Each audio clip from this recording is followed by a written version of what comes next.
Hello, everybody. Welcome to Around the MLS, right here on AFRIKA Sportz Network with Sam and Chris, pitchside, PNC Stadium. It ended here. Houston Dynamo nil, Sporting Kansas nil. Dynamo under new interim coach Kenny Bundy of Dynamo Dust, that's Dynamo 2. Tonight, he made his Houston Dynamo debut as interim coach after the sacking of Paulo Nagamura. Chris, tonight, your friend Kenny Bundy made his debut, and I saw when you asked him in the press conference, reminded him when you guys played in the UPSL, your team, Spring United Football Club. But tonight is all about Kenny Bundy. Made his debut, couldn't get all the 3 points, took a point from Sporting Kansas. I mean, walk us through that game tonight. Well, the game was a little bit, first of all, the game was a dull game because I think total shots in the first half was Dynamo had like 3 shots at goal and Kansas had like 4 shots at goal in the first half. So it was a pretty dull game.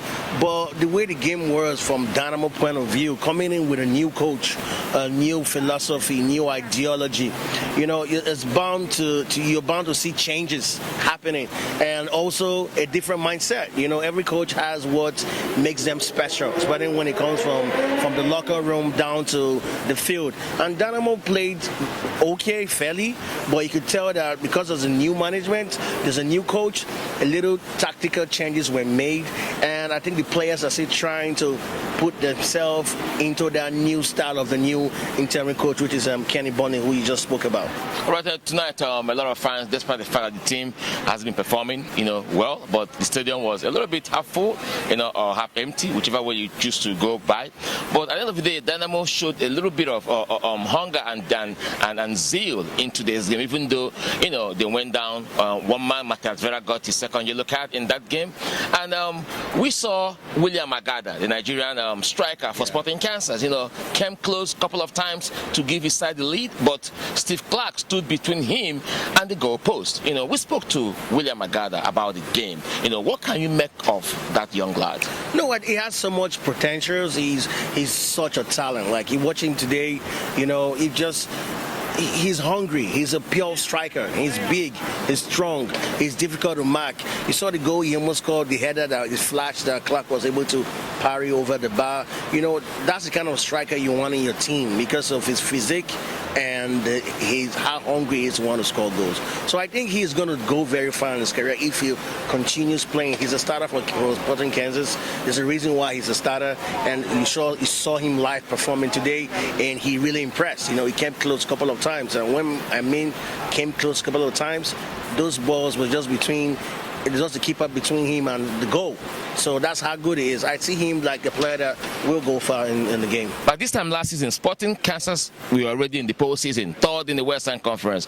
But this time around, they are third from bottom in a 14-team conference in the West.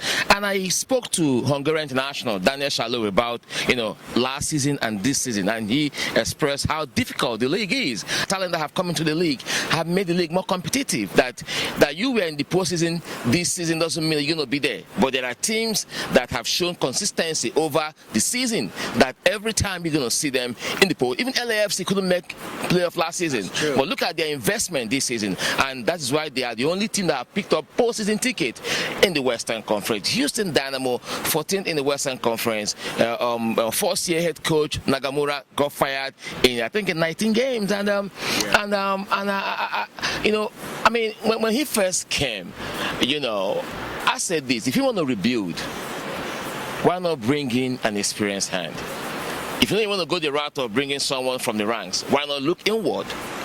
For someone who have really, grown with the team like Kenny Bundy, play with the academies, and now with Dynamo 2, and now, with the first team, that progression we're talking about. So when you look around the Major League Soccer, this week, 31, less than 4 games to go at the end of the season, only in the Eastern Conference, Philly Union and Montreal are the only 2 teams that have confirmed their playoff ticket, while in the West, only LAFC. How competitive is Western Conference? It's very competitive, very competitive, because if you see the kind of teams in the Western Conference, you can't really predict what's going to happen next. LAFC just lost to FC Dallas. FC Dallas tonight, 2-1. Normally, on paper, when you put the players together, the teams that LAFC was going to feature versus the team FC Dallas were going to feature. You reviewed LAFC straight up without even thinking twice. You saw right? 2 weeks ago they went down here 2-1. That's what I'm saying. So you see, so the competition and the rivalry in the Western Conference, I think that's why the Western Conference is very more is more interesting and more competitive than the Eastern Conference, because you never know what to expect in the next game.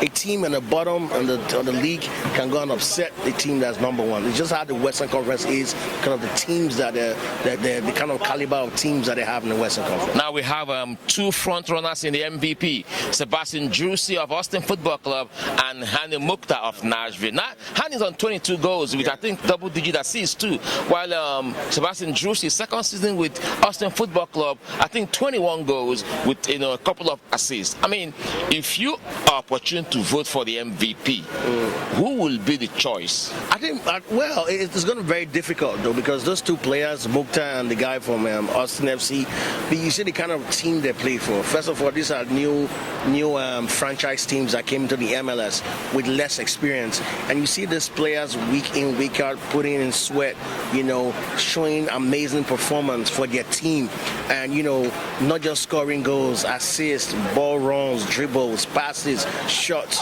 You can't take anything away from them. You can't take anything away from them than to see how great they are. But I think Mukhtar has a little edge over to win the MVP because of how he plays and the position he is. I think he's going to likely get more goals.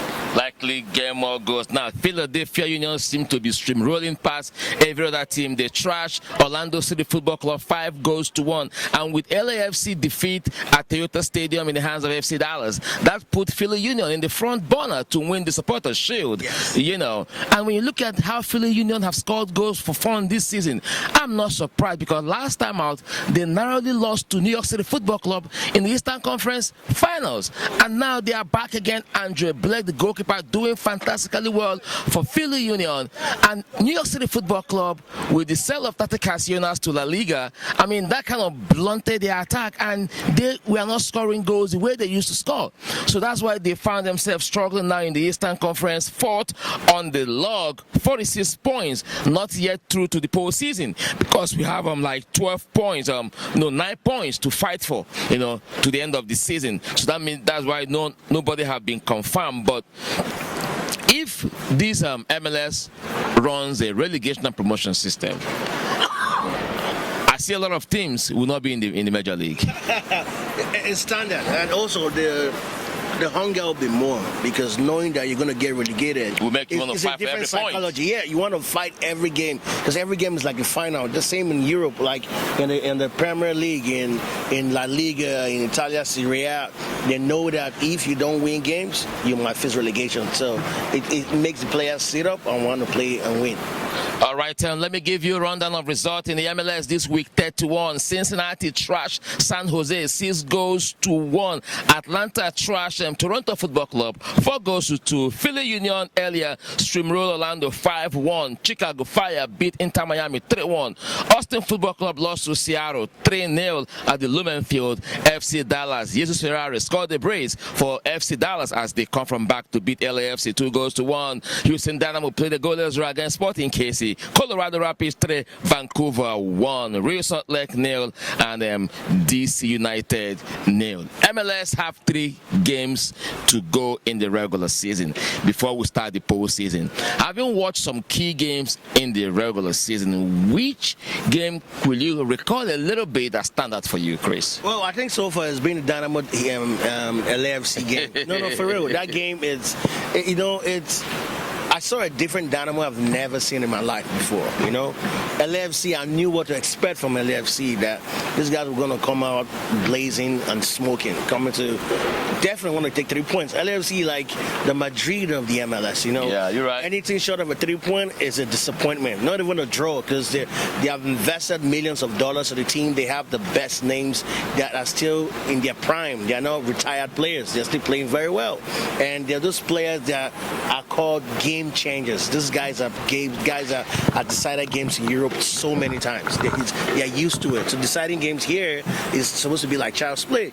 But I saw a team that fought for every ball, every tackle, it was just amazing to watch that game. So for me, there have been other astounding games with a lot of goals, but just the passion and the psychology of those players in that game stands out for me. All right, it's been a pleasure. I am Chris, taking you around the MLS here on Africa Sports Network. And thank you for the support and thank you for watching our program. Make sure you subscribe to our YouTube channel, follow us on Instagram, and like our profile on Facebook. My name is Sam, and this is Chris. And this is Africa Sports Network. Thank you for watching. Thank you.